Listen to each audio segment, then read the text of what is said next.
নমস্কার, সুভদ্রা রান্নাঘরে আমার সকল দর্শক বন্ধুকে জানাই স্বাগত। আমি শিউলি। আজকে আমি দেখো কি নিয়ে এসেছি। এগুলো কি বলো তো, জলপাই। তো আজকে ভারী সুন্দর ভালো বড় বড় সাইজের জলপাই নিয়ে এসেছি। তো জলপাইয়ের আচার বানাবো, টক ঝাল মিষ্টি আচার হবে। তো জলপাইগুলোকে আমি এইগুলোকে না এমনি করে কেটে নেব, কেটে নিয়ে পরিষ্কার করে তোমার সিদ্ধ করে একদম রেডি করে নিয়ে আসছি। দিয়ে কিভাবে বানাবো তোমাদের সাথে আমি শেয়ার করব, তোমরা আমার সাথে থাকো। তাহলে দেখো আমি এগুলো সিদ্ধ করে নিয়ে রেডি করে নিয়ে চলে এসেছি। একটু করে আমি খোসাগুলো ছাড়িয়ে ছাড়িয়ে নিয়েছি।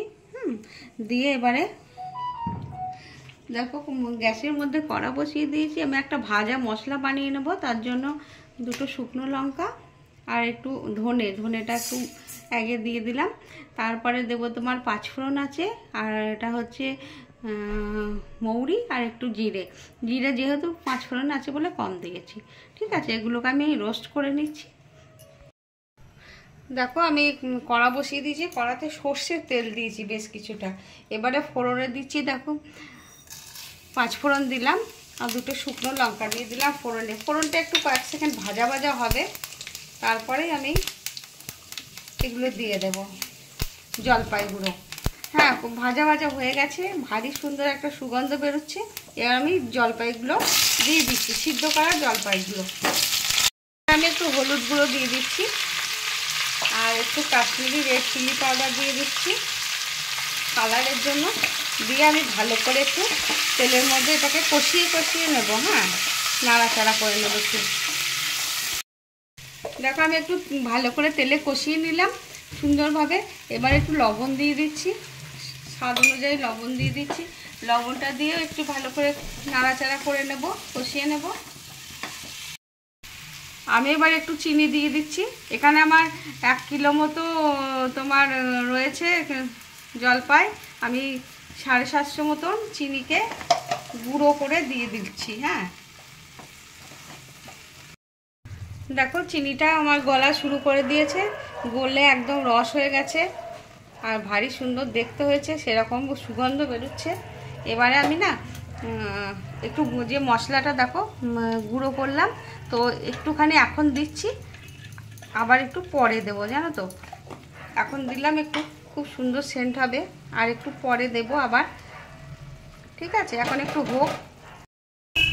কি সুন্দর হয়েছে না বলছি। দেখো এগুলো হচ্ছে আদাগুলোকে আমি না একটু জুলিয়ান শেপে কেটে নিয়েছি। তো একটু আদা ওর মধ্যে দিয়ে দিচ্ছি। আদা জানো তো শরীরের পক্ষে পেটের পক্ষে ভীষণ উপকারী, তো আমরা সবাই জানি। তো আদা এরকম আচার বা চাটনির মধ্যে আদা যদি দেওয়া যায় না, ভীষণ ভালো লাগে খেতে, আর খুব সুন্দর হবে।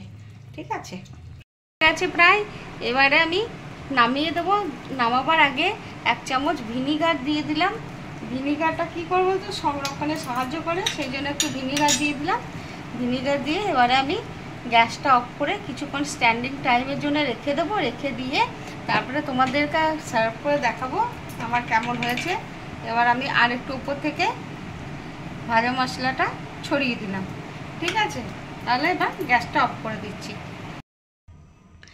দেখো আমার জলপাইয়ের আচারের রেসিপি, টক ঝাল মিষ্টি আচারের রেসিপি রেডি এবং সার্ভ করে দিয়েছি।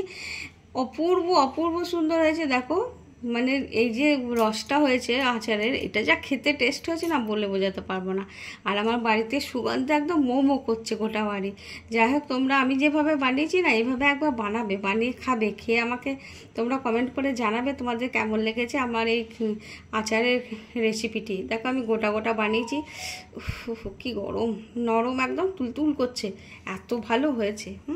তোমরা ঠিক এইভাবে বানিয়ে খেয়ে আমাকে জানাবে, জানিয়ে আর কেমন হয়েছে বলবে। ঠিক আছে, তাহলে আজকের মতো টাটা।